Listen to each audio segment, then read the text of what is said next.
Hello everyone, it's me Jenny and it's time for our Creative Wednesday. What is this weird magic, weirdness? Instead of hosting comic commentaries on a Wednesday, I'm going to switch them to a Friday. And from now on, Wednesdays is going to be the equivalent of Creative Sundays. And yes, that sounds weird, but it does mean that Wednesdays is more often than not a day when I'm either working during the day or my day off. So I have a bit more time to do actually creative things. It's also D&D night, and given that's kind of the main subject of most of my creativity, it kind of works for me that on the day that I'm going to be playing D&D is also the day that I'm going to be making things.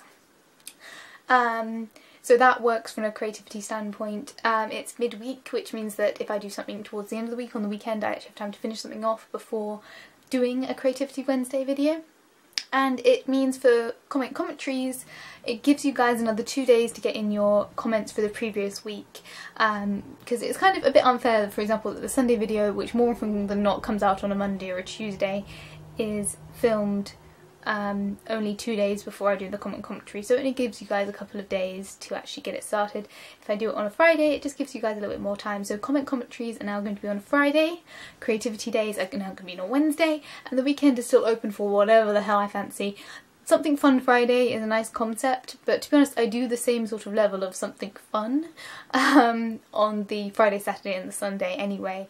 There isn't really a set schedule on that front. So today is going to be a Creativity Wednesday video, rambling aside. So I was going to be DMing my first one-shot today if the DM for the rest of this campaign couldn't make it. He could make it, which means that next week, starting next week, once he's wrapped up the start of the campaign at the beginning of the session, I will be starting my first ever DMing campaign for D&D, Dungeons & Dragons. I'm really excited. I've come up with a whole scenario. It's like going to be a non-stop mission. It's going to be quite harsh. I'm going to be making my characters and the group do a lot of dexterity saves, lots of saving throws left, right and centre. It's going to be quite intense. It's going to be set in an ice plane, so I'm going to have like ice themed critters throughout, finally in some sort of ice beastie as the kind of the boss, depending on how fast the pace is going, and I am going to keep it up to a pace. The trouble with the group that we're part of is people do tend to get distracted, which is I think the case with any large Dungeons & Dragons group. There are 8 players in the group, so I'm going to keep it timed and I'm going to try and keep it fast.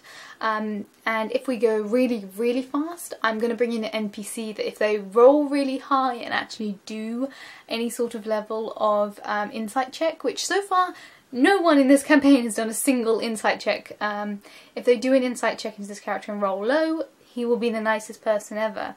If they do an insight check and roll high, there is going to be some very interesting conflict.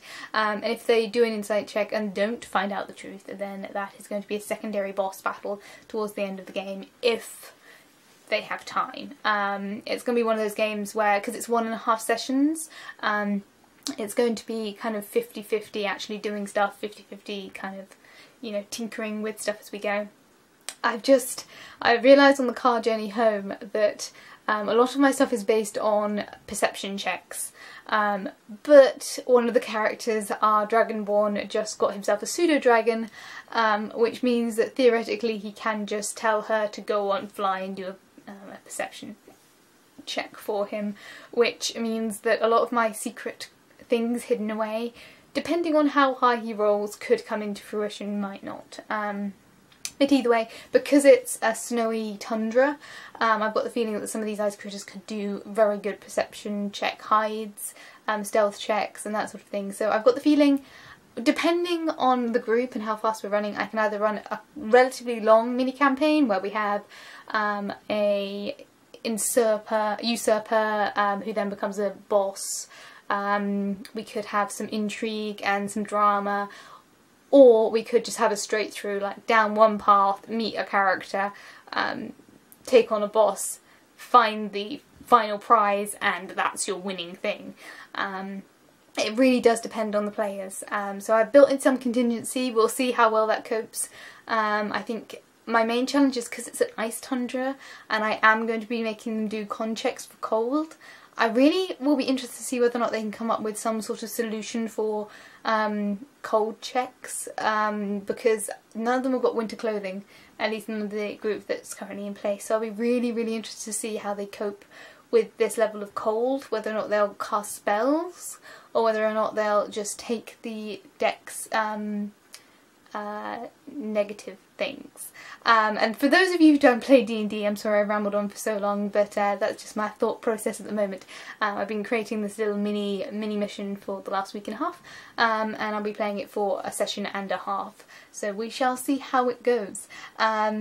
And yeah, Creativity Wednesday, it's a thing, it's an update, it's an actual creativity video, and tomorrow I'm hopefully going to bike into town to look at some fabric for a cosplay, which again is related to D&D because there is a character from Critical Role who I've been desperately thinking that I want to make a costume for that character for a long time. It's going to be a real challenge, and it's not one of the most popular characters, so it's going to be one of those things that no one's going to know what that cosplay is. When I did my cosplay videos for last year, one of the thoughts I had was, you know, within reason being recognisable, so people who are fans of the thing that you are a fan of can recognise you and be like, oh my god, it's you! And to be honest, with Critical Role, I don't think anyone I know, not even anyone in my D&D group, will actually know the character that I'm playing as. But to be honest, the costume is so awesome and the character is so awesome that I just kind of want to do the cosplay just on principle, and if only the internet appreciates it, then so be it. I'll appreciate it if it turns out the way that I want it to, because it's going to be a real challenge. But there we go. So working on some cosplay, even though no one will recognise the character, and doing some D&D stuff, because D&D is awesome and I really enjoy it. And depending on how well I do on this like 1.5 mini session of D&D, I might submit a plotline for the next season as a DM, and I might run my own campaign, which will be exciting. And god, I've rambled on for so long, I'm so sorry. Have you played D&D? I know I ask this a lot. Any thoughts on what I've talked about? I've got to go to bed, but thank you all for watching. I hope you're okay with this change. If you feel like it's weird, feel free to comment down below, and I will see you guys all tomorrow for A Naked Truth. Bye guys.